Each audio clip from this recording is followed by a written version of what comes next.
right, welcome back to World Crisis Radio. We've just heard George Soros acknowledge we're in the second act of a world economic crisis. It's a depression, needless to say, compared to the 1930s. He's basically admitting it. Helicopter Ben Bernanke is trying to sing the Pollyanna song. The collapse of Europe won't have much effect on the U.S. That's already malarkey. You can see, just look at the increased churning and volatility and panic breaks in the U.S. stock market to see how false that is.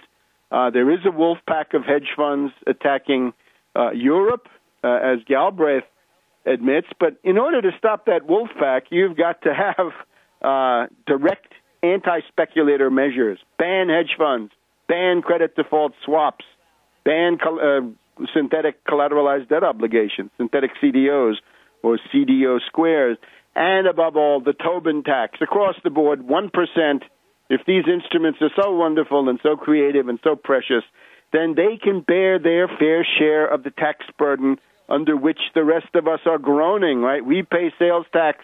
Wall Street, hedge fund hyenas, zombie bankers pay nothing. And remember, this stuff about interest carried forward, in other words, the way in which hedge fund hyenas pad their income at the expense of the public treasury. No, that what they call carried forward interest has to be taxed as income. It's not capital gains, it's compensation, and it's got to be taxed. And no further extension of this capital gains honeymoon for fat cats instituted by Mad Dog Bush the Younger. Now, even though George Soros acknowledges that credit default swaps are a license to kill, he's always been a phrase maker, license to kill. He says, don't do anything about it. Don't touch them. Don't regulate them.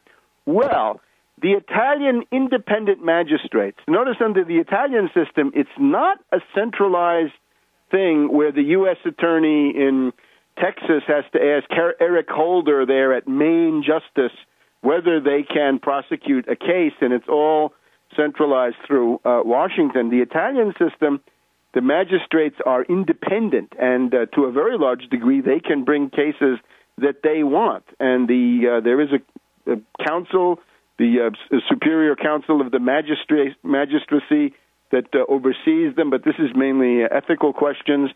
And there is a justice minister, but they can go ahead and do what they want. So here we have a very interesting case. In the tribunal there in Milan, we have got the prosecuting judge, Alfredo Robledo, R-O-B-L-E-D-O. So Robledo is prosecuting a case.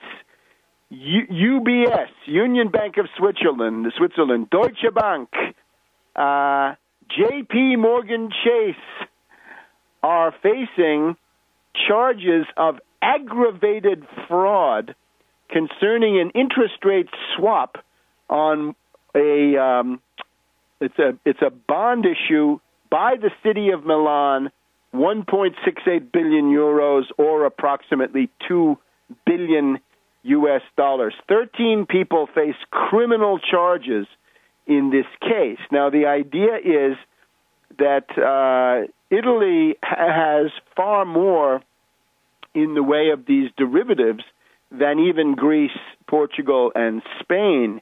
Italy faces greater risks from billions of euros in sour derivative deals than does Greece. Now, here's the difference. These are fast-talking salesmen from J.P. Morgan Chase or Deutsche or UBS who go to municipalities, right, cities, provinces, regional local governments. 500 small and large Italian cities have been lured into derivatives speculation, which have now gone bad, and they're facing losses of up to 2.5 billion euros on these contracts. So it's essentially the banks now, these hedge fund hyenas, zombie bankers, derivatives pirates want to be paid. And the question is, well, should there still be police, fire, and teaching going on in Milan, or should Deutsche Bank and J.P. Morgan Chase and UBS get their money? You know the answer to this.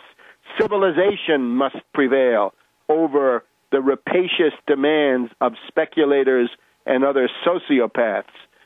So we've got Robledo says, Italy is more at risk than Greece, above all because of derivatives contracts.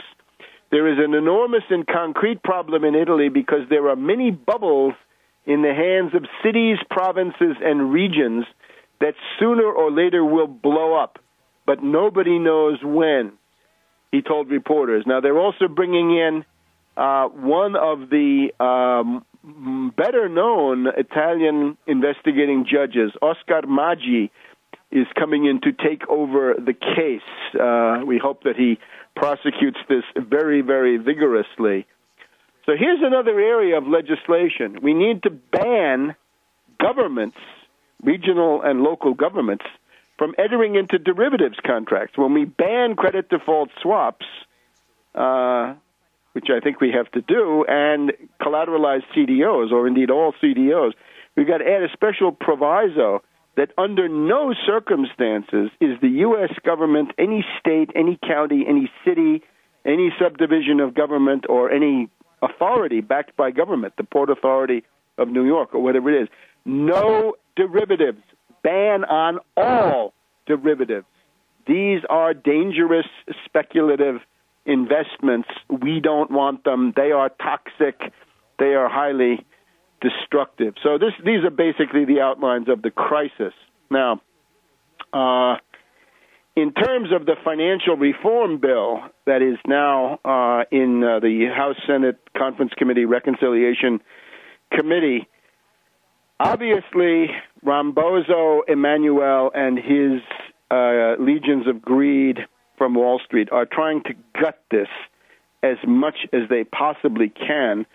And I would urge people, even though this is now largely a lost cause because of the Obama regime and their subservience to Barkey's masters there in Wall Street, the one thing that still might get through are the Blanche-Lincoln provisions. This part of this has got to do with they need to respect Blanche-Lincoln a little bit, because otherwise they're going to lose that seat there in Arkansas. Blanche Lincoln is a born-again economic populist. She came up with these provisions saying that banks are not allowed to trade derivatives.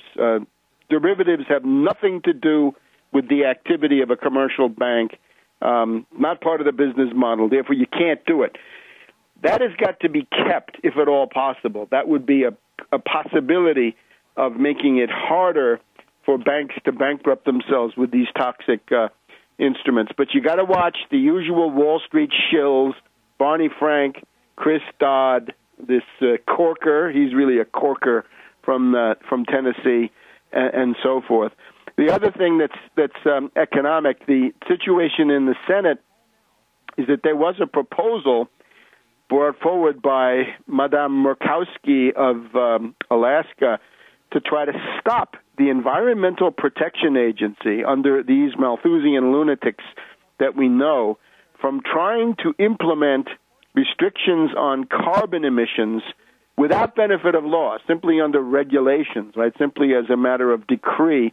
And that ban did fairly well, but it didn't go through. So 47 to 53, the Senate still says that there is no ban on the Environmental Protection Agency lunatics from imposing these carbon limits. However, the fate of the cap and trade looks very, very dubious. Every day goes by, it becomes less likely. And we'll see you back in a minute here on World Crisis Radio